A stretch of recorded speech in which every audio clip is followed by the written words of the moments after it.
Hello everyone, मैं नीलम तिवारी आप सभी का मैग्नेट ब्रेन्स में बहुत बहुत स्वागत करती हूँ। मैग्नेट ब्रेन्स एक ऐसा चैनल है जहाँ पर आपको किंडरगार्टन से लेकर 12th क्लास तक का सारा स्टडी मटेरियल बिल्कुल फ्री अवेलेबल करवाया जाता है। जैसा कि हम अपने सेमुशी के आपकी जो पाठ्य पुस्तक है कक्षा 9 की सेमुशी, उसके हमने पहले पाठ को शुरू किया कल और हमने उसमें आपको अनुवाद और अभ्यास कार्य करवा दिए। आपकी किताब में, आपकी पाठ्य पुस्तक में एक और जो चीज़ दी हुई है वो लिखा है परियोजना कार्यम। ठीक है, उसमें क्या दिया हुआ है कि कुछ आपको चित्र दिए हुए हैं, जैसे जो वाद्य यंत्र होते हैं ना, म्यूजिकल इंस्ट्रूमेंट, वो जो होते हैं उनको क्या कहा जाता है संस्कृत में। कुछ आपको चित्र दिए हुए हैं, उनके आपको नाम लिखने हैं। फिर इसके बाद ये जो एक अभ्यास कार्य हमारा ये किए रह गया है उसको करते हैं और उसके बाद हम आपको इसी में ये नहीं समझिएगा कि ये अभ्यास कार्य कर रहे हैं, इसी के साथ में अपन क्या करने वाले हैं, जो आपके श्लोक हैं, श्लोकों के आपके जो कहीं क्वेश्चन पेपर होता है या प्रश्न पत्र होता है उसमें अन्वय लिखने के लिए आते हैं। और अन्वय भी कैसे होते हैं कि आपको इस प्रकार से पूरा अन्वय लिखा हुआ होता है। ऐसा नहीं है कि आपको पूरा स्वयं से बनाना है, इसमें पूरा अन्वय दिया होगा, बस उसमें क्या होगा कि कुछ रिक्त स्थान कर देंगे। जैसे आपकी पूरी दो आपकी पंक्तियां हो जाएंगी, ये पूरी, उनमें से क्या करेंगे, पूरी पंक्ति लिख देंगे, उसमें कहीं कहीं पे 3-4 जगह खाली स्थान छोड़ देंगे, कुछ रिक्त स्थान होंगे। उनको फिर हम अपनी समझ से ये समझ कर के भाई इसका हमने जब इसका भावार्थ पढ़ा था तब इसका अन्वय हमने क्या बनाया था, तो उस चीज़ को हम सोचकर फिर हमें उसको पूरा करना है। ठीक है, कि कौन सा शब्द यहाँ पे सार्थक रहेगा। इस प्रकार से अन्वय आपके आएंगे जिसमें आपके प्रश्न पत्र में। तो अब हम चलते हैं कि पहले हम इनको कर लेते हैं, फिर इसके बाद ये जो परियोजना कार्य है उसको करने के बाद फिर हम शुरू करेंगे अपने अन्वय, और अन्वय होने के बाद फिर हम अपने नेक्स्ट वीडियो में आपको उनका भाव लिखना भी बताएंगे। संस्कृत का संस्कृत में ही भाव लिखना आता है। जैसे आपने देखा होगा ना कि हिंदी में क्या होता है, पद्यांश होते हैं, ठीक है, छोटी छोटी सी पंक्तियाँ होती हैं। पद्यांश में कविता हुई, अपनी गद्य हुए, दोहा हुआ, है ना, दोहा हुआ, छंद हुआ, ये सारी चीज़ें क्या होती हैं, पद्य में आती हैं। अपना दोहा, छंद, चौपाई, आपकी कविता, ये इनकी पंक्तियां दे दी जाती हैं और कहते हैं कि इसका भावार्थ लिखिए, यानी इसके भाव का अर्थ लिखिए। तो संस्कृत में भी ऐसे आएंगे कि श्लोक रहेंगे और उन्हीं के भावार्थ आपको लिखने रहेंगे। ठीक है, तो क्या करना है हमें कि पहले तो हम इनको करते हैं, फिर उसके बाद अन्वय करेंगे और उसके नेक्स्ट वीडियो में हम आपको भाव भी लिखना सिखा देंगे कि कैसे आप और जो हमारे श्लोक हैं उन्हीं का संस्कृत में कैसे भाव लिखें। ठीक है, तो पहला लिखा हुआ है, ये ढोलक बनी हुई है। ढोलक को क्या कहा जाता है संस्कृत में? ढक्का। क्या कहते हैं? ढक्का। ठीक है, और हम कहते हैं ये क्या है हमारी? मृदंग। ये भी क्या होता है हमारा? मृदंग। इसको देखिए, एक तो होती है ढोलक, ठीक है, और दूसरी होती है जो लंबी सी, आपने देखी होगी, लंबी सी जो ढोलक होती है, पतली सी होती है, उसको कहा जाता है मृदंग। क्या कहते हैं? मृदंग। और ये हमारी क्या होती है? वंशी। इसको क्या कहा जाता है? वंशी। लिखते जाइए। अच्छा, ये देखे होंगे आपने, जब भजन कीर्तन कुछ भी होते हैं तब वो मंजीरा बजाए जाते हैं, उनको क्या कहते हैं? मंजीरम। ठीक है, अच्छा, और ये जो हमारे हैं, देखिए ये जो अलग अलग कटोरियाँ रखी हुई हैं और उनमें क्या होता है कि थोड़ा बहुत, मतलब ऐसा करते हैं कि जैसे इकट्ठी खूब बहुत सारी कटोरियाँ रख लेते हैं, चीनी की होती है ना, जो चीनी मिट्टी की, वो खूब सारी कटोरियाँ एक साथ में रख के उनमें थोड़ा जल की मात्रा कुछ अलग अलग कर देते हैं। जैसे पूरी एक कटोरी को फुल भर दिया, फिर दूसरी को कम कर दिया, फिर उसमें ज़्यादा, फिर उसमें कम, इस प्रकार से क्या जल तरंग कहा जाता है इसको। फिर क्या होता है कि जब उसको बजाया जाता है तब उनमें से क्या होता है, अलग प्रकार की, सभी में अलग अलग ध्वनियाँ निकलती हैं। ये आप कभी करके देखिएगा एक्टिविटी। हमने भी अपनी छोटी बेटी है उसको करवाई थी, ये एक्टिविटी में करवाया था, ये एक कार्य करवाया। जैसे उसमें क्या किया कि कुछ नहीं, तो अपने पास कटोरियाँ नहीं है इतनी सारी, तो 5-6 कप रख दिए और उनमें अलग अलग लेवल का, मतलब थोड़ा किसी में ज़्यादा, किसी में कम, किसी में कम, और फिर उनको पेंसिल से ही, कोई चीज़ नहीं है तो लकड़ी की जो पेंसिल है उसी से जब उनको बजवाया तो उनका देखिए कि अलग अलग ध्वनि निकली, अलग अलग साउंड निकला, है ना। तो ये एक इंस्ट्रूमेंट ही होता है, कहते हैं वाद्य यंत्र ही होता है हमारा, जिसको क्या कहा जाता है? जल तरंगम। क्या कहा जाता है? जल तरंगम, क्योंकि जल की मात्रा से ही क्या होता है, अलग अलग ध्वनियाँ निकलती हैं। ठीक है, तो हम इनको लिख लेते हैं। ये होने के बाद अब हम चलते हैं अपने अन्वय लेखन पर। ठीक है, अन्वय लेखन कैसा आएगा कि ये अपना दिया होगा, निनादय नवीनम नवीना मये वाणी वीणा मृदु गाए गीतम ललित लीति लीनाम। अब क्या कह रहे हैं, निनादय। पहले हम इसका थोड़ा सा अर्थ समझ लेंगे जिससे कि फिर अन्वय करने में आसानी आ जाए। क्या कह रहे हैं, निनादय यानी बजाओ, नवीनाम अये वाणी, अये यानी अरे, अरे वाणी, हे वाणी, अरे वाणी, नवीनाम नवीन क्या बजाओ, वीणाम और बजाओ। अब देखिए इसमें क्या हो रहा है, अगर आप अर्थ देखें तो इसका अर्थ तो क्या होगा कि बजाइए, है ना, बजाइए। नवीनाम का अर्थ क्या हुआ हमारा, नई, ठीक है। अये का मतलब हुआ हे या अरे, ये एक प्रकार का हमारा अव्यय हो गया। वाणी का अर्थ हो गया हमारा सरस्वती, क्या हो गया, सरस्वती। और कहते हैं वीणा का अर्थ हुआ वीणा, वाद्य यंत्र होता है ना वीणा, आपने देखा होगा इस प्रकार का बना होता है, फिर उधर ये होते हैं, फिर उधर भी ये चीज बनी हुई होती है ना, ऐसी बन इस प्रकार के आकार की होती है जो, और बीच में लाइंस होती हैं, है ना, वो हमारी जो वीणा होती है उसके बारे में बताया जा रहा है, ठीक है। तो यहाँ पे कह रहे हैं कि अब अगर इसका अगर हम हिंदी में अर्थ निकालें तो क्या बनेगा कि हे सरस्वती नई वीणा बजाइए। ये अर्थ सही निकला कि नहीं निकला, कि हे सरस्वती अपनी नई वीणा बजाइए, यही आएगा। तो सेम यही चीज हमें यहाँ पे करना है। कैसा कह रहे हैं, अरे सरस्वती या हे सरस्वती नवीन वीणा बजाइए। जो हमने हिंदी में उसको लिखा उसी को संस्कृत में सही क्रम में लगाना। क्या होता है, देखिए जो श्लोकों की या पद्यांशों की जो रचना होती है वो कैसी होती है भाई, कि सबके पास में जब काव्य की रचना की जाती है, गद्य में ये सारी चीज़ें नहीं होती हैं, लेकिन जो काव्य होता है यानी जिसमें कविता हो गई, आपके पद्यांश हो गए, आपके श्लोक हो गए, है ना, मंत्र हो गए, या फिर कहें कि अलग अलग तरह के छंद हो गए, दोहा चौपाई या जो भी हो, इनको लिखने के लिए क्या होता है, एक सीमा दी जाती है ना, कि यहाँ पर इस में 11 ही मात्राएं होनी चाहिए, वहाँ पे 12 मात्रा होना चाहिए, या कहीं कम होनी चाहिए, क्या कहीं ज़्यादा होनी चाहिए। ऐसा एक सीमा होती है, लिमिट होती है। उस ऐसा नहीं है कि हम कैसे भी लिखते चले जाए, या एक लाइन में देखा तो 50 शब्दों का एक लाइन लिख दी और कह दिया पद्य है, नहीं। छंद युक्त रचना ही पद्य होती है, जिसमें छंद यानी मात्राओं का एक पैरामीटर होता है। तो इसीलिए क्या होता है, और ये भी होता है कि भाई पहले चरण में इतनी मात्रा हो, दूसरे चरण में इतनी मात्रा हो, तीसरे में इतनी हो और चौथे में इतनी हो।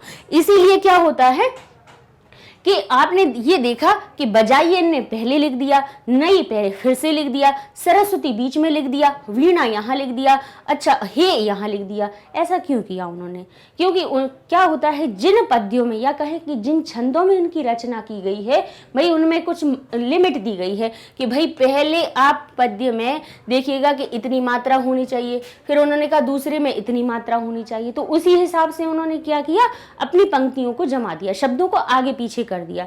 संस्कृत में ये अच्छी चीज होती है कि शब्दों को आगे पीछे करने से उनका अर्थ नहीं बदलता। ऐसा नहीं हुआ कि निनादय आगे लिख दिया तो उसका अर्थ बजाने की जगह गाना हो गया, ऐसा तो नहीं हुआ, है ना, या उसका अर्थ परिवर्तन तो नहीं हुआ। इसीलिए अन्वय जब किया जाता है तो अन्वय का अर्थ ही होता है कि उनको आप सही क्रम में लगा दीजिए। अन्वय का क्या अर्थ है कि सही क्रम में लगाना। तो सही क्रम क्या बनेगा कि हे वाणी हे सरस्वती नवीन वीणा बजाइए। क्या बनेगा, हे, अब कहेंगे हे का अये कहाँ है, तो नवीनाम निकाल दीजिए, माँ में हलंत निकाल दीजिए, तो यहां से निकल आएगा हमारा अये, एक अव्यय जिसका अर्थ होता है हे। तो कहेंगे हे वाणी, तो लिख दीजिए हे वाणी। अब आएगा नवीनाम यानी नवीन अपनी, नई, वीणाम यानी वीणा को, निनादय यानी बजाइए। ठीक है, तो ये आपका देखिए अन्वय हो जाएगा। अब हमें पहले क्या करना है, अर्थ समझ लेना है, फिर जैसे ही कोई भी अन्वय आएगा तब हम समझ जाएंगे अरे इसका अर्थ अगर हम सही वाक्य की रचना करें तो सार्थक हमारा वाक्य तो इस प्रकार से बनना है कि हे सरस्वती नवीन वीणा बजाइए, बजाइए नवीन, हे सरस्वती वीणा। ये उल्टा पुल्टा लिखा हुआ था, यहाँ वहाँ क्रम सही नहीं था, इन्हें सही क्रम में लगा दिया। ठीक है, जिनसे आपको सही वाक्य समझ में आए, तो वही हो गया हमारा अन्वय। अच्छा, पूछा कैसे जाता है, पूछा ऐसे जाता है कि आपको कैसे दे दिया जाएगा कि लिखा जाएगा अये नवीनाम निनादय, और ये होंगे रिक्त स्थानों में। हो सकता है मंजूषा भी आपको दे दी जाए। ऐसा हो सकता है कि आपको मंजूषा दे दी जाए। मंजूषा का अर्थ क्या होता है? एक आपका बक्सा या बॉक्स, ठीक है, वो दे दी जाएगा आपको, और वहाँ पे ये शब्द भी दे दिए जाएंगे कि भाई कहाँ पे कौन सा लगाना है। हो सकता है वहाँ पे लिखा हुआ हो कि वीणा लिखा हुआ हो, है ना, और वहाँ पे आपका मृदुम भी लिखा हुआ हो, मृदुम लिखा हुआ हो, है ना, और लिखा हुआ हो आपका ललित, ललित नीति लीनम, ठीक है, और फिर आपके पास लिखा हुआ हो वाणी, ठीक है। तो इस प्रकार से अब जब आपके पास कैसा होगा, अन्वय ऐसे लिखा हुआ होगा कि अये नवीनाम निनादय, तब आप कहेंगे कि अये जो शब्द है ये कह रहा है कि अरे, और संबोधन यानी किसी का संबोधन कर रहा है, किसी को पुकार रहे हैं या किसी को संबोधित करते हुए कह रहे हैं। तो इस हमारे इस वाले श्लोक में किसका संबोधन हो रहा है? वाणी यानी सरस्वती का। तो क्या हो जाएगा? अये वाणी, ठीक है, यानी हे सरस्वती। अब नवीन निनाद, अब देखिए दो चीजें अपने पास हो गई, नवीन यहां हो गया, निनाद यहां हो गया, तो बचा क्या हमारा? वीणाम। तो वीणा शब्द यहां आ जाएगा, ये अन्वय हो जाएगा। फिर क्या कहते हैं, अब देख लीजिए, फिर लिखा हुआ हो अगर गीतिम गाए, गीत को गाइए। अब दो शब्द लिखे हैं सिर्फ, क्या लिखा है? गीतिम गाए, गीत को गाइए। अब कैसे गीत को गाइए? तो भाई पहले जो गीतिम शब्द है पहले उसकी विशेषता बता देंगे। क्या कहेंगे कि ललित नीत लीनाम, कि ललित हो, नीति से युक्त हो जो ऐसा गीत, और कैसे गाइए? मृदुम, मृदुम गाइए, मीठा मधुर गाइए, है ना, जो ललित हो, नीति से युक्त हो, ऐसे गीत को मधुर गाइए। तो इस प्रकार से देखिए कि ये हमारा क्या हो जाएगा? इसका अन्वय हो जाएगा।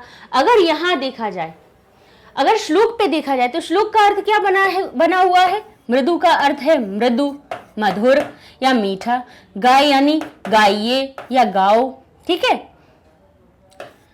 ठीक है, गाइए। और लिखा है गीत यानी गीतिम यानी गीत को, क्या लिखा है? गीत को। और फिर कह दिया कि ललित, जो मन को अच्छा लगने वाला हो, ऐसा नीति से युक्त आप गीत गाइए। अब क्या लिखा? मधुर गाइए गीत को, ललित नीति लीनाम। कोई अर्थ समझ में आ रहा है? नहीं पता चल रहा। अगर हम इसका सही वाक्यों में अगर इनको सही क्रम में लिख दें तो क्या हो जाएगा कि ललित नीति से युक्त गीत को मधुर गाइए, ठीक है। तो ये हम अन्वय हम कब सही लगा सकते हैं?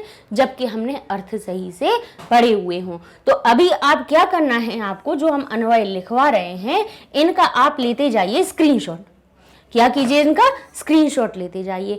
और कहाँ करना है? अपनी एक बुक बना लीजिए या अपनी एक किताब बना लीजिए, अभ्यास पुस्तिका या नोटबुक, वो लिख लीजिए और वहाँ पर क्या करते जाइए, श्लोक लिखिए और उसका अर्थ समझ के, जो हमने आपको समझाया है उस अर्थ को समझ के आप तुरंत वहाँ पर उसका अन्वय भी साथ साथ लिखते जाइए, ठीक है। इससे क्या होगा कि एक तो आपको यहाँ से पहले कोशिश कीजिएगा कि आपको ये ना देखना पड़े, कोशिश कीजिएगा कि आप इसको ना देखिएगा और अन्वय अपने हिसाब से लिखने की कोशिश करना। और जैसे ही खुद से आप लिखेंगे तो फिर खुद में आपको लगेगा कि मैंने कहीं मिस्टेक तो नहीं की, कहीं कोई गलती तो नहीं की, तब आप देखेंगे तो सही हो जाएगा, आपका याद भी हो जाएगा, दोनों चीज़ें साथ में हो जाएंगी। तो ऐसा आपको करना है, ठीक है। हम यहाँ पे आपको एक्सप्लेन कर रहे हैं, आपको समझा रहे हैं। अब आप अन्वय कैसे लिखेंगे, आप श्लोक को देखेंगे। अब पुस्तक रखिए, अपनी एक कॉपी रखिए, उसमें क्या करेंगे, आप खुद से उनका अन्वय लिखने की कोशिश करना कि भाई इसका अर्थ क्या क्या निकल रहा है। हम अर्थ यहाँ बताते जा रहे हैं आपको, ठीक है। अब इसी के संग में अब हम चलते हैं अपने अगले अन्वय पे। कहते हैं मधुर मंजरी, कह रहे हैं मधुर मंजरी पिंजरी भूतमाला। मधुर यानी मीठी, मंजरी पिंजरी, मंजरियां हैं जो मीठी मंजरियां। और किसकी मंजरी? आम के जो फूल होते हैं, है ना, आम के जो छोटे छोटे से फूल निकलते हैं और उनके जो गुच्छे इकट्ठे हो जाते हैं उनको मंजरी कहा जाता है। कह रहे हैं पिंजरी, वो भी कैसे हैं? पीले, पीले रंग की। और भूतमाला का अर्थ हुआ उनकी पंक्तियां, इकट्ठी पंक्तियां, एक के संग में एक उनका समूह की इकट्ठी जो पंक्तियां हैं। अब कह रहे हैं वसंत में, वसंते यानी वसंत में। अपन क्या करते हैं, इनको है ना, इनके अर्थ लिखते जाते हैं। क्या हुआ? जैसे इसका अर्थ क्या हुआ हमारा? मधुर यानी मीठा। मंजरी और पिंजरी का अर्थ क्या हुआ? मंजरी का अर्थ हुआ जो आम की बोर जो होती है या आम के फूल जो होते हैं वो। पिंजरी क्या हो गई हमारी? पीले रंग की। और भूतमाला का अर्थ क्या हुआ कि उनसे भूत यानी उनसे बनी हुई, किससे? पिंजरी, पीले रंग के फूलों की क्या? माला। बसंते, वसंत में लसंत, लसंत, लसंत जो शब्द है लसंती बनता तो है लसंती, जिसका अर्थ होता है शोभित होना या सुंदर लगना, सुशोभित होना। इह, अब जो इह शब्द है यहाँ पर एक अव्यय निकल के आ रहा है कि इस। इह का अर्थ क्या है? इस। अब कह रहे हैं सरसा रसाला, रस से युक्त आम। अब देखते जाइए, हर एक का अर्थ हमें पता है लेकिन किसी चीज का वाक्य हमारा सही नहीं बन पा रहा है। ठीक है, अब कह रहे हैं वसंत में, वसंती का अर्थ क्या हुआ? वसंत में। लसंती यानी शोभित होते हैं, इह यानी ये, सरसा यानी रस से युक्त, रसाला, रसालाह का अर्थ क्या हुआ? आम के वृक्ष। अब कहते हैं कलापा यानी समूह, किनके? ललित, कोकिला, मन को अच्छी लगने वाली जो कोकिला है उनका काकली नाम, उनकी कोयलों की ध्वनि। तो यहाँ पे क्या हो जाएगा? कोकिलों का समूह कैसा हो रहा है? उनकी आवाज गूंज रही है। अब अगर इसका सही अर्थ, अगर हम इनको, इन्हीं वाक्यों को अगर सही क्रम में लगा दें तो इनका हमें अर्थ स्पष्ट हो जाए। कैसे? कहा कि इस वसंत में। अब भाई इस यहाँ लिखा हुआ था, यह जो इसमें से निकला हुआ है हमारे पास अव्यय, उसका अर्थ क्या हुआ कि इस। अब इस किस में? आम के वृक्ष में, कोयल में, मंजरी में, पिंजरी में, किस में? तो मैं शब्द का तो अर्थ इसमें वसंत में लिखा हुआ है ना, तो इसमें कहां से अर्थ निकलेगा? यहां से कि इह वसंते, इस वसंत में कौन? मधुर मंजरी पिंजरी की जो भूतमाला है, यानी इस वसंत में मीठे मंजरी की और पीले रंग की जो भूतमाला है इकट्ठी, वो कहां पर है? सरसा रसाला, सरस रसालों पर लसंती यानी शोभित हो रही है। ललित कोकिला यानी मन को अच्छी लगने वाली जो कोयल है, काकली नाम, और उन कोयलों के समूह का की जो ध्वनि है, जो आवाज है, कलापह यानी विलसंती यानी क्या हो रही है? विलास कर रही है ना? क्या कर रही हैं? वो सभी क्या कर रही हैं? अपने समूह में गा रही हैं। ठीक है, तो ये इसका क्या हो जाएगा? सही अन्वय हो जाएगा। अब अगर जब इनको क्रम में लिख दिया गया तो वही देखिए उनका अर्थ सही निकल आया, है ना? तो अब हम क्या करेंगे, कैसे लगाएंगे? पहले लिखेंगे एह वसंते, इस वसंत में मधुर मंजरी पिंजरी जो भूतमाला है वो कहां पर? कह रहे हैं सरसा रसाला लसंती, सरस रसाल पर लसंती यानी शोभित हो रही हैं। फिर कहा कि जो ललित कोकिला है, कह रहे हैं ललित जो कोकिला है उन, और कोकिला और कोकिलाओं के का समूह के समूह की जो ध्वनि है वो भी क्या हो रही है? शोभित हो रही है। तो ये इसका हमारा अन्वय हो जाएगा। ठीक है, अर्थ समझ में आया? अर्थ समझिए, अपने आप से फिर अन्वय हम सही लिख पाएंगे। क्या होगा कि इस वसंत में जो मीठी मंजरियां हैं और पीले रंग की जो कतार है वो आम के वृक्षों पर शोभित हो रही है। तो पहले हम बताएंगे ना कि जो रस से युक्त आम के वृक्ष हैं उन पर लसंती यानी शोभित हो रही हैं। तो इस प्रकार से ये क्या हो जाएगा? हमारा अन्वय सही बन जाएगा। अन्वय का अर्थ क्या हुआ कि जो यहाँ पर जो शब्द कहाँ इधर उधर लिखे हुए थे उनको हमने सही क्रम में लगा दिया। ठीक है, और उसका सही सटीक अर्थ हम अन्वय के द्वारा ही हम सही सटीक अर्थ भी याद कर सकते हैं। ठीक है, आगे देख लेते हैं। लिखा हुआ है वहती यानी बह रही है, मंद मंदम यानी धीमी धीमी, सनीरे समीर जो कैसी है? सनीरे, नीर से युक्त, नीर में नीर के साथ, स का अर्थ हुआ साथ और नीर का अर्थ हुआ पानी या जल, जल के साथ में जो समीर, समीर यानी वायु, जल के से पूर्ण होकर जल के साथ में जो समीर मंद मंद बह रही है। अब कहां पर बह रही है ये हमें पता होना चाहिए। कह रहे हैं कालिंद आत्मजाया, कालिंदी की जो आत्मजाया है यानी यमुना, कालिंद की आत्मजा कौन है? यानी कालिंद यानी सूर्य की पुत्री कौन है? कालिंद आत्मजाया। यहाँ पे कालिंद आत्मजाया, कालिंद और आत्मजा का क्या हुआ है? यहाँ पे संधि हुई है, दो शब्दों की हमारी दीर्घ संधि। तो यहाँ पे अगर दो शब्द देखे जाए तो कौन कौन से मिले? कालिंद और आत्मजाया। और यहाँ पर भी जो हमारा स है वो कहाँ से आया, विसर्ग से परिवर्तित हो गया, सत्व संधि यहाँ पर हो गई, तो ये हमारा विसर्ग सा में परिवर्तित हो गया। अब कहाँ पर कह रहे हैं, कालिंदी के आत्मजाया के तीर पर, और वो भी कहाँ पे, सवा नीर तीरे, यानी जो बेंत की लताएं हैं किनारे पर, अब वहां की बात हो रही है। ठीक है, अब देखिए सबका अपन अर्थ देखते जा रहे हैं। यहां देख लिया कि कालिंदी की आत्मजाया के, इसका अर्थ हुआ यमुना के। अब यहाँ कह रहे हैं सवा नीर यानी बेंत की लताएं, तीरे, तीरे का अर्थ हो गया किनारे पर। अब देखिए सबके अलग अलग अर्थ निकलते आ रहे हैं, इनको हम कैसे क्रम में लिखेंगे देखते हैं। नताम यानी झुकी हुई, पंक्ति, पंक्तिम यानी पंक्तियों को, आलोक्य यानी देखकर, धुमाव धीनाम, मधु, यहाँ पे माँ लिखा होगा, यहाँ से छूट गया है, मधु माधवी नाम, और मधु माधव की। अब क्या निकला है इसका अर्थ, कुछ समझ में आया? झुकी हुई पंक्तियों को देखकर मधु माधव की, क्या अर्थ निकला, समझ में आया? नहीं। अब इसी को अपन क्रम में लिखते हैं। कैसे लिखेंगे कि कालिंद आत्मजाया यानी कालिंदी की जो पुत्री हैं उनके, या फिर हम इनका नाम कहेंगे यमुना के, सवा नीर तीरे, क्या कहा, सवा नीर तीरे, यानी जहां बेंत की लताएं हैं उस तीर पर, उस किनारे पर। तीर का अर्थ वो नहीं हुआ जो धनुष से छोड़ा जाता है तीर, वो वाला नहीं, तीर का अर्थ होता है तट या किनारा। ठीक है, तो क्या कहा कि जहां पे बेंत की लताएं हैं, बेंत किसको कहा जाता है, कल भी हमने आपको बताया था कि जो दादाजी जो छड़ी लिए हुए होते हैं, देखिए आपने, वो जो डंडी होती है वो बेंत की लताओं में से निकलती है। ठीक है, कहने को तो वो लता होती है लेकिन उसकी लकड़ी बहुत अच्छी मजबूत बन जाती है जब उसको सुखाया जाता है। तो क्या हुआ, यमुना के लता की, कौन सी, बेंत की जो लताएं हैं वहां उस किनारे पर क्या चलती है, नीर भरी, यानी कैसी, जल से पूर्ण, समीर, जल से पूर्ण जो हवा है वो कैसी चलती है, मंद मंदम बहती, वो धीमी धीमी बहती है।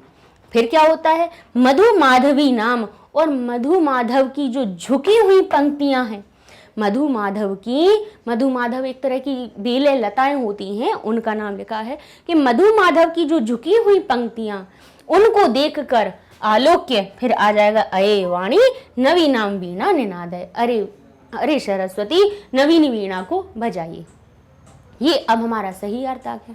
अब इसमें हमें सही सटीक अर्थ पता चला कि क्या इसका अर्थ निकल रहा था। ये हुआ कैसे कि पहले हमने कहा कि कालिंद आत्मजाया, उनके कहाँ पे कह रहे हैं, सवा तीर नीरे, उनके किनारे पर जहां बेंत की लताएं हैं वहां पर क्या कह रहे हैं कि सनीरे समीरे, यानी नीर से युक्त जो समीर है वो मंद मंदम बहती। अब देखिए पहले नंबर पे ये आया, दूसरे पे ये आया, फिर तीसरे पे ये आया, चौथे पे ये आया, और पांचवें नंबर पे ये आया, और छठवें पे ये, ऐसे क्रम बन गया शब्दों का।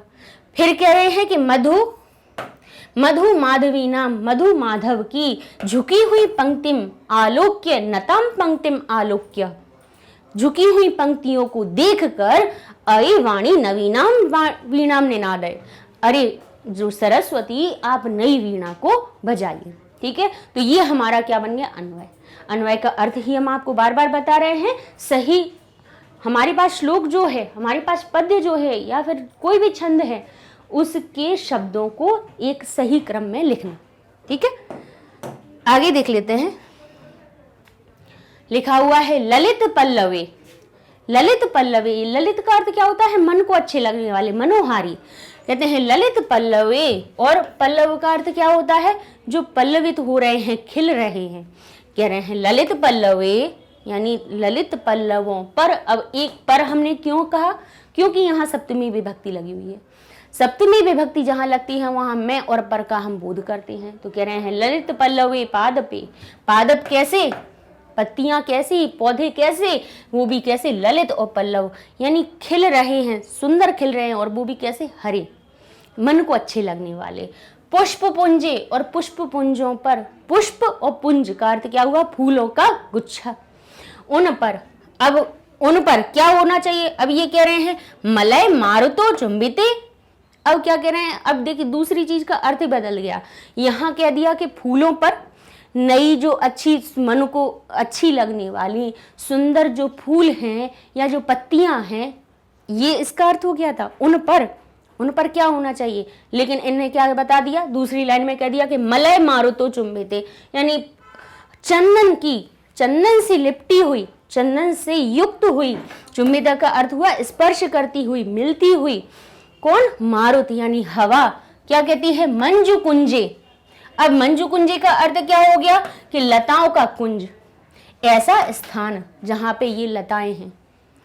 ठीक है, अब ये देखिए इसका अर्थ कुछ और निकल रहा है, कैसे हम उसका सही क्रम बनाएंगे। फिर क्या कहा, स्व, अब कह रहे हैं नंती तति प्रेक्ष्य मलिनाम मलिनाम, मलिना, अब यहाँ पे हम यहाँ से अमलिनाम अलग निकाल देंगे। मलिन का अर्थ हो गया काले, अलीनाम यानी भोरे, ठीक है। देख, प्रेक्ष का अर्थ क्या हो गया, देख कर। तंती का अर्थ हो गया, ततिम का अर्थ हो गया पंक्तियों को, ठीक है। अब कहते हैं नंती का अर्थ हो गया, क्या कह रहे हैं कि उनको स्वनंतीम, स्वनंतीम यानी अपनी नंतीम यानी नाद करते हुए, अपनी ध्वनि को बोलते हुए, ठीक है। अब अपनी ध्वनि को बोलते हुए, देख कर, काले, भोरों को, अब क्या अर्थ निकल रहा है, पता चल रहा है, नहीं। अब हम कैसे लगा सकते हैं कि जो यहाँ जहाँ पर सप्तमी विभक्ति थी, यानी जहाँ पर कह रहे थे कि पौधों पर, फूलों पर, तो फूलों और पौधों पर क्या होती है, चंदन की वायु, नहीं, चंदन की वायु नहीं होती, जबकि भौरे होते हैं और उस पर गुंजार करते हैं। भौरों की पंक्तियां कहाँ पर गुंजार करती हैं कि जो पल्लवित खिले हुए जो पुष्प होते हैं, फूल होते हैं, उन पर, ठीक है। तो अब हमारा क्या अर्थ आएगा कि ललित पल्लवे पाद पे, यानी जो ललित पल्लव हैं, ललित यानी मन को अच्छी लगने वाली जो खिली हुई क्या है, पादप, ये पत्तियां हैं, पुष्प पुंज है, ऐसे मंजू कुंज में, जहां पर ये सब है, ऐसे मंजू कुंज में, ऐसी लताओं के कुंज में, मलय, ऐसी लताओं के कुंज में क्या होती है कि मलय मारुति चुम्बिते, उस कुंज में मलय का अर्थ होता है चंदन, चंदन से युक्त, चंदन को स्पर्श करती हुई वायु, यानी चंदन के वृक्षों से टकराकर जब छूती हुई अगर वायु, जब हवा वहाँ चलती है तो वो उस वहाँ का वातावरण भी पता है सुगंधित हो जाता है, वहाँ खुशबू आने लगती है। जैसे आपने देखा होगा कि कोई भी अच्छा, जैसे रात रानी का पेड़ होता है, पारिजात का वृक्ष होता है, आप उनके पास से निकलिए, बेला का हो गया, मोंगरा का पेड़ हो गया, जब वो फूल खिले रात के समय पे आप ऐसा महसूस करेंगे। सो दिन में तो देखिए इतना सब वातावरण में इतनी सब प्रदूषण होता है, कुछ समझ में नहीं आता, लेकिन अगर रात में अगर आप उन पेड़ों के पास से निकलें तो वहाँ की हवा में अपने आप से सुगंध आने लगती है। क्यों आती है? क्योंकि जो वायु है उनके अंदर की जो सुगंध है उसको स्पर्श करते हुए अपने चारों ओर के वातावरण को सुगंधित कर देती है। तो यहाँ पे भी यही कहा गया कि मंजू कुंज, यानी ऐसा जो कुंज है, लताओं का जो कुंज है, वो कैसा हो रहा है, वो मलय मारुतो, मारुत का अर्थ क्या हुआ, हवा, मारुत का अर्थ क्या हुआ, पवन, यानी जो चंदन से युक्त जो मारुत है, हवा है, उस, और क्या कह रहे हैं, और कह रहे हैं स्वनंतीम, यानी अपनी ध्वनि में, अलीनाम जो भौरे हैं वो भी कैसे हैं, काले, मलिनाम यानी काले जो भौरे हैं, तंती प्रेक्ष, उनकी पंक्तियों को देखकर अये वाणी नवीना वीणा निनाद है, अरे वाणी, अरे सरस्वती आप वीणा को बजाइए। तो इसका हमारा ये अर्थ बन जाएगा कि आप जहां ऐसे कुंज में, मंजू कुंज की विशेषता बता रहे थे, कौन सी, कि जहां पे ललित पल्लवे पादपे पुष्पे, उन पर, और कह रहे हैं ऐसे मंजू कुंज में जहां पर मलय मारुत चुंबिते, जहां पे चंदन युक्त वायु रहती है, और क्या कहते हैं स्वनंतीम, यानी स्वनंतीम यानी अपनी ध्वनि में क्या करते हुए, मलिन जो काले, कौन है, अली नाम, जो काले भौरे हैं या जो काले भ्रमर हैं, उनको प्रेक्ष, उनको देखकर क्या कीजिए, अये वाणी नवीनाम वीणा निनाद है, अरे वाणी नई वीणा को आप बजाइए। तो इस प्रकार से ये हमारे अगले चौथे वाले हमारा जो पद्य था उसका भी अन्वय हो गया। ठीक है, अब हम आगे चलते हैं। तो अब हम अपने 5th वाले पे आते हैं, अर्थात 5वां हमारा जो श्लोक है हमारी भारतीय वसंत गीत का, उसको देख लेते हैं। लिखा हुआ है लतानाम, क्या लिखा हुआ है, लतानाम नितांतम। अब पहले हमने क्या कहा है कि अन्वय हम लिखें, उसके पहले हमें पता चल जाए कि भाई उसका अर्थ क्या निकल रहा है, वैसे फिर हम उनको क्रम में लगा दें। ठीक है, कह रहे हैं लता नाम, नाम का शब्द क्या होता है, काकी के का अर्थ लिखते हैं। नितांतम, लताओं का, नितांतम या लताओं की या लताओं के। ठीक है, नितांतम, नितांत यानी हमेशा, उसी प्रकार से, एक ही प्रकार से। जैसे सुमम जो यह पुष्प हैं। कहते शांतिशीलम, शांति और शील रहे, जो शांत रहते हैं, शील रहते हैं। चलेत, चलने लगते हैं। अब कह रहे हैं उच्छलेत, उछलने लगते हैं। क्या होता है, कांत सलिलम, कांत यानी जो शांत जल है, कैसा, सलीलम, और क्रीड़ा करने लगा, क्रीड़ा करने लगा। अब देखिए यहाँ क्या क्या अर्थ निकल रहे हैं। अभी अगर सीधा वाक्य ना समझाया जाए, अगर इनका अन्वय करके हम ना लिखें तो अर्थ समझ में ना आए। कहते हैं कांत सलिलम यानी शांत जो जल है, सलीलम, देखिए सलिलम और सलीलम दोनों का ही क्या अर्थ हुआ, सलिल का तो अर्थ हुआ जल, और सलीलम, लीला का अर्थ हुआ हमारी क्रीड़ा या खेल, खेल के साथ में, खेल के द्वारा या क्रीड़ा जैसा या लीला के साथ में। क्या, तव आकर्ण्य, तव यानी तुम्हारी, आकर्ण्य यानी सुनकर। तव में से आ निकाल दीजिए तो क्या बन जाएगा हमारा, आकर्ण्य यानी सुनकर। तव यानी तुम्हारी, वाणी सॉरी वीणा यानी तुम्हारी जो वीणा है उसका क्या कहते हैं, वीणाम। अब वीणाम में अगर हम निकाल दें तो माँ हलंत निकल जाएगा, तो यहाँ क्या निकल आएगा, अदीनाम, अदीनाम यानी तेजस्वी। वीणा तेजस्वी को, नदीनाम नदी का। अब इससे सही अर्थ क्या निकलता है कि नदी का जल, नदी का शांत जल कैसा होने लगता है, उच्छलित, सलीलम उच्छलित यानी क्रीड़ा के साथ उछलने लगता है। लताओं की जो नितांत सुमम, नितांत कैसे, शांतिशील जो सुमन हैं वो कैसे होते, चलने लगते हैं। लेकिन किससे, तव आकर्ण्य, तम तुम्हारी, क्या सुनकर, वीणा की अजस्वी, क्या कहते हैं, आपकी वीणा की ओजस्वी यानी तेजस्वी ध्वनि को, ध्वनि को सुनकर, सुनकर क्या होने लगता है। तो अब हमारा अगर सही वाक्य बनाए तो हम क्या बनेगा कि आपकी या तुम्हारी जो वीणा है, क्या कहेंगे कि तुम्हारी तेजस्वी वीणा को सुनकर, तुम्हारी अदीनाम यानी तुम्हारी तेजस्वी वीणा को सुनकर कौन कौन, कहते हैं लता नाम, लताओं की जो नितांत शांतिशील सुमम है, हम हमेशा, लताओं की जो हमेशा शांत और शील रहने वाले सुमन क्या करने लगते हैं, कहते हैं चलित, चलने लगते हैं। और नदियों का, नदियों का कांत सलिल यानी जो शांत जल है क्या करने लगता है, सलीलम उच्छलित यानी लीला के साथ उच्छल यानी उछलने लगता है। तो देखिए अब इस प्रकार से ये सही अर्थ बना।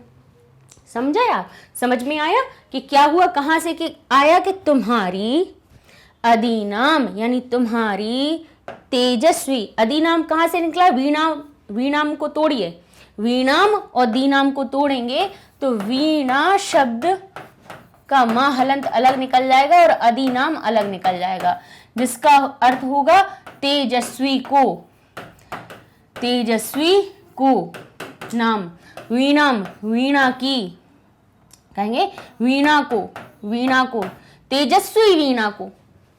अगर वीणा को, तेजस्वी को इस तरह से कहेंगे तो क्या इसका सही अर्थ निकलेगा, नहीं।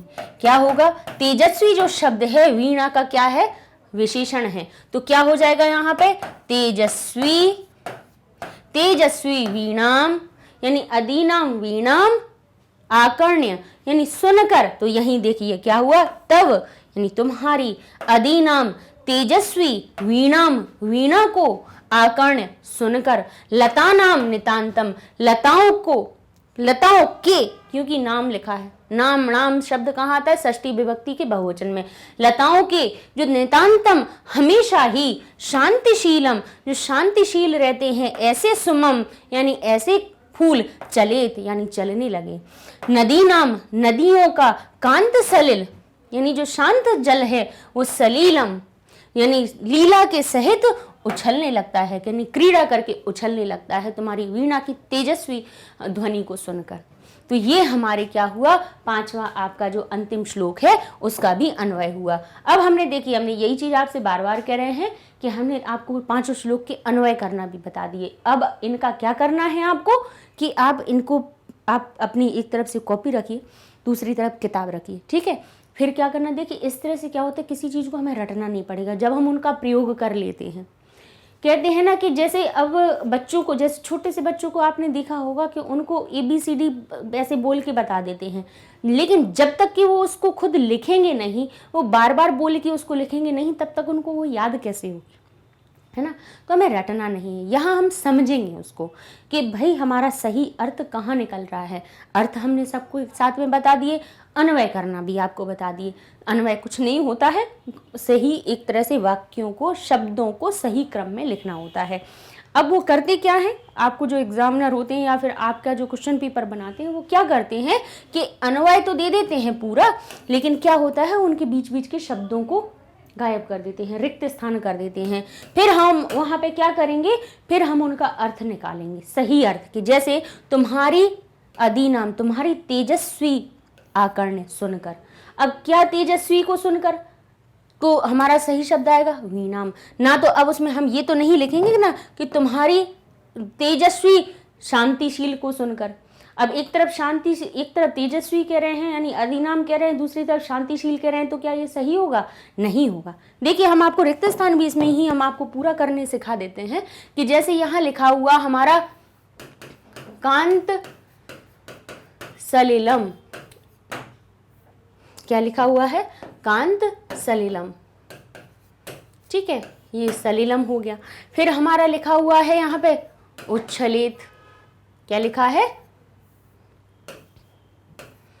उच्छलित। फिर हमारा लिखा हुआ है यहाँ पे वीणाम, फिर यहाँ पे लिखा है शांतिशील। इस प्रकार से आपको एक मंजूषा दे दी जाएगी, एक बॉक्स दे दिया जाएगा जिसमें लिखा होगा कि इनको देखकर आप क्या कीजिए, हमारे जो अन्वय है इसको पूरा कीजिए, ऐसा आएगा। और ये जान लीजिए कि यहाँ पर देखिए कैसे आएंगे आपके, ये आपको दिखेंगे ही नहीं, ये नहीं लिखा होगा। अपन थोड़ा सा इसको प्रयोग करके बना लेते हैं, है ना, जिससे क्या अपन जिस चीज़ को सही प्रयोग कर लेते हैं वैसा हमें फिर करना भी सही आ जाता है। नहीं सिर्फ ऐसे हमें सिर्फ बता दें तो उतना नहीं आएगा आपको। देखिए बता देते हैं अपन कैसे अर्थ लगाएंगे उसमें। मान लीजिए ये गायब हो गया, ठीक है। अब अपन को नहीं पता है कि यहाँ क्या लिखा हुआ है, हो सकता है यहाँ वो आपका श्लोक दे दें, अच्छी बात है, नहीं दिया तो अपन ने श्लोक क्यों पढ़े, क्यों उनके अर्थ समझे, इसीलिए। तो अब हम जब इसका अर्थ समझेंगे तो कैसे हमें पता चलेगा, यहाँ हम देखेंगे कि लिखा है तव, पहले सब जो शब्द हैं उनके अनुसार आप श्लोक को याद रखेंगे कि यहाँ पे हमने क्या अर्थ पढ़ा था। लिखा हुआ है तव अधिनाम, तुम्हारी तेजस्वी, तुम्हारी तेजस्वी को, अब किसको, आकर्ण सुनकर। अब यहाँ पे हमें पता चल रहा है कि एक चीज का हमें यहाँ पे बताना है कि सुनकर। अब क्या सुनकर, अब उधर से देख लीजिए कि कांत सलिलम, सलिल का जल, जल को सुनकर, शांत जल को नहीं। उच्छलित यानी उछलने लगे, तो भाई ये भी नहीं। शांतिशील, तुम्हारी, अब एक तरफ हम तेजस्वी कह रहे हैं, दूसरी शांतिशील लगेंगे, तो तुम्हारी तेजस्वी शांतिशील को, तेजस्वी तो भाई उसमें शांति नहीं होती, उसमें तो हमारे अंदर जोश आ जाता है, तो वो भी गलत है। तो हमारा सही क्या आएगा इसमें, वीणाम, तब हम इसमें लिख देंगे वीणाम, ठीक है। फिर हमने कहा कि लतानाम, और लताओं की जो नितांत, जो लताओं की जो हमेशा कैसे सुमन, कैसे चलने लगते हैं। अब क्या कह रहे हैं कि लताओं के जो नितांत हमेशा कैसे रहने वाले सुमन, कैसे रहने वाले सुमन चलित, चलने लगे।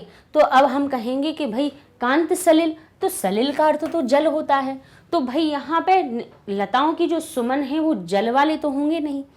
अब और फिर कह रहे हैं बाद में नदी है, नदी और सलीलम लिखा हुआ है, तो नदी के अंदर अपन जल वालों को लिख देंगे, तो हमारा वीणाम तो हो गया, ठीक है। अब उछलना तो आएगा नहीं, क्योंकि यहाँ पे कह रहे हैं लताओं के नितांत, नितांत सुमन चलित, चलने लगे, तो अब यहाँ चलने की उनकी क्रिया हो गई कि सुमन जो है वो हिलने डुलने लगे। तो अब कैसे सुमन हो जाएंगे, कहेंगे वो हमारे हो जाएंगे शांतशीलम। क्या हो जाएगा, शांतशीलम, तो इधर हम लिख देंगे अपना शांतिशीलम। फिर कहा नदी नाम, नदियों का, नदियों का क्या होने लगा, कह रहे हैं नदियों का जो सलीलम। अब यहाँ से हम देख सकते हैं कि हम कैसे लगाएं कि सलीलम लीला के साथ, कौन कहेंगे, कांत सलिल, यानी शांत, शांत जो हमारा जल है लीला के साथ क्या करने लगेगा, तो लीला के साथ हम पहले यहाँ लिखेंगे और बाद में हम उसकी क्रिया को सबसे बाद में रखिए। जैसे यहाँ देखिए चलने की क्रिया सबसे बाद में आई, आकर्ण यानी सुनने की क्रिया सबसे बाद में आई, यहाँ पे भी फिर जो हमारी क्रिया है उछलने लगेंगे, ये क्रिया हमारी सबसे बाद में अन्वय में आएगी। तो ये चीजें हमें थोड़ी सी ध्यान रखनी है, ठीक है। इस प्रकार से आप पूरा कर लेंगे, कोई परेशानी, देख लीजिए यहाँ पे भी अपना क्या हुआ, प्रेक्ष्य यानी देखकर। अब यहाँ पे भले ही आगे लिखा हुआ है लेकिन हमें देखना है कि प्रेक्ष्य जो क्रिया है उसको सबसे बाद में लगा देना है। तो इस प्रकार से अपने ये हमने आपको पांचों अन्वय आपको बता दिए। इनसे रिलेटेड या इनसे संबंधित अगर आपको कोई भी प्रश्न पूछना है तो आप हमें प्रश्न बताइए, ठीक है। तो फिर हम उसको आपको हल करके और बता देंगे कि भाई यहाँ पे मैम इस तरह से और बता दीजिए कि ये चीज़ और हमारी हो जाए, वो भी बता देंगे, कमेंट करके बता दीजिए, ठीक है। तो हम नेक्स्ट वीडियो में इन्हीं अपने श्लोकों का यहाँ पे अन्वय हो गया है। नेक्स्ट वीडियो में हम इन्हीं का आपको संस्कृत में ही भाव लिखना बताएंगे कि संस्कृत के श्लोकों का संस्कृत में ही अर्थ आप कैसे लिखेंगे, ठीक है। मिलते हैं नेक्स्ट वीडियो में। उसके पहले आपको हम अपनी मैग्नेट ब्रेन्स वेबसाइट के बारे में भी बता देते हैं। अच्छा, कल ही हम रात में कमेंट एक बच्चे का देख रहे थे, तो जब ओवरव्यू का हमने जो वीडियो बनाया है और उसका आपको बताया है कि हमने ग्रामर पहले ही करवा दी है, तो बच्चों को वो नहीं मिल रही है। वही इसीलिए ये चीज़ और बताना ज़रूरी है कि 9th क्लास को हमने जब शुरू किया उसमें हमने पहले आपको ग्रामर पोर्शन ही पूरा आपका बताया है। जो आपकी व्याकरण वीथी है, आपकी किताब NCERT की कौन सी है आपकी संस्कृत के लिए 9th क्लास में, 9th और 10th के लिए व्याकरण वीथी एक कॉमन बुक है। उसका आधा पोर्शन 9th में आएगा, आधा पोर्शन आपका, आधा भाग आपका 10th में आएगा। जैसे ऐसा नहीं है कि आधी किताब 9th के लिए आधी 10th के लिए, ऐसा नहीं है। उन्होंने जैसे संधियाँ दे दी तो उनमें कहेंगे स्वर संधि 9th में पढ़ाइए और 10th में व्यंजन संधि पढ़ा दीजिए। इस तरह से आधी आधी चीज़ों में विभाजित किया गया है उसको। तो हमने ग्रामर सबसे पहले करवा दी है। अच्छा, उसको अगर आपको प्लेलिस्ट नहीं मिल रही है तो इसीलिए अब जो चीज़ें आपको नहीं मिल रही हैं उनको आप सर्च कीजिए अपनी मैग्नेट ब्रेन्स हमारी वेबसाइट पर। कैसे, जाइए आप गूगल टैब पे और वहाँ पे सर्च कीजिए magnetbrains.com। जैसे ही आप इंटर करेंगे वैसे आपके सामने ये आपका पेज ओपन हो जाएगा, मैग्नेट ब्रेन्स एजुकेशन प्लेटफॉर्म। इसको आप जैसे स्क्रॉल करते हैं वैसे ही आपके सामने ये देखिए लिस्ट सारी आ जाएगी, क्लास 12th से लेके क्लास 1st तक। अच्छा, एक और बात बताना है कि जैसे अगर कहीं आपको ये आ जाए, नोटिफिकेशन आ जाए कि रजिस्टर फॉर फ्री, पहले रजिस्ट्रेशन कीजिए, तो घबराइएगा मत। ये अपना एजुकेशन चैनल पूरा फ्री है ना। इसमें रजिस्टर करने पर आपको कोई चार्ज नहीं देना है। तो आप सिंपल जैसे आप यूट्यूब पे अपना रजिस्टर करते हैं ईमेल आईडी से, वैसे आप कर सकते हैं इसको। अब देखिए ये अपने सामने जो आपकी क्लासेस लिखी हुई हैं, यहाँ से आप किसी भी क्लास पर इजीली पहुँच सकते हैं। कैसे, मान लीजिए आपने क्लास 9th सेलेक्ट किया तो आप देखेंगे कि 9th क्लास के सारे सब्जेक्ट की लिस्ट आपके सामने आ जाएगी। अब उनमें से देख लीजिए, जैसे 9th क्लास की संस्कृत है, आप इसको जैसे क्लिक करेंगे तो आपके सामने उसकी प्लेलिस्ट आ जाएगी, पूरा पेज ओपन हो जाएगा। इसमें 9th क्लास के जितने भी वीडियोज़ हैं सब आपको दिखेंगे, वो भी कैसे, चैप्टर वाइज। कि फर्स्ट चैप्टर में संधि प्रकरण हमने आपको व्याकरण का पढ़ाया है, दूसरे में हमने शब्द रूप पढ़ाया है, फिर तीसरे में कितने, और सब में कितने कितने वीडियो हैं। जैसे संधि के 16 लेक्चर्स हैं, शब्द रूप के 20 हैं। इस प्रकार से सारे आपके लेक्चर्स चैप्टर वाइज अलग अलग लिस्टों में बिल्कुल पोर्शन के साथ में कैसे हैं, डिवाइडेड हैं और साथ में भी हैं। तो आराम से किसी भी चीज़ को आप एक्सप्लोर कर सकते हैं। जैसे ये आपने संधि प्रकरण पे क्लिक किया तो आपके सामने देखेंगे कि संधि के सारे लेक्चर्स आ जाएंगे। उनमें मान लीजिए आपने दीर्घ संधि को आपने क्लिक किया तो दीर्घ स्वर संधि आपके सामने प्ले होने लगेगा वीडियो। बस वहीं से अगर नेक्स्ट पे जाना चाहते हो तो आप नेक्स्ट वीडियो पे भी जा सकते हैं, नहीं तो क्रॉस कीजिए तो अपनी मेल लिस्ट पे आ जाइए, कोई भी टॉपिक सर्च कर लीजिए आराम से, ठीक है। यहीं के यहीं दूसरी क्लास पे जाना है तो कोर्सेज पे क्लिक कीजिए, यहाँ आपको क्लासेस और सब्जेक्ट दिख जाएंगे। तो क्लास सिलेक्ट कीजिए, सब्जेक्ट सिलेक्ट करेंगे, आपका वही लेसन आपका प्ले होने लगेगा। बस उसी की लिस्ट, वही जो सब्जेक्ट होगा उसकी सारी लिस्ट आपको मिल जाएगी चैप्टर वाइज कि हर चैप्टर में क्या क्या करवाया है। अब ये नहीं होगा कि आपके पास करवाया भी है और बच्चों को ना मिले, ठीक है। तो अब की बार जब भी सर्च करना, अब की बार वेबसाइट पे जाके करिएगा, ठीक है। मिलते हैं नेक्स्ट वीडियो में। हम अपने भाव को भी समझाएंगे इस पार्ट के, फिर उसके बाद हम अपना नया चैप्टर शुरू करेंगे। तब तक के लिए धन्यवाद।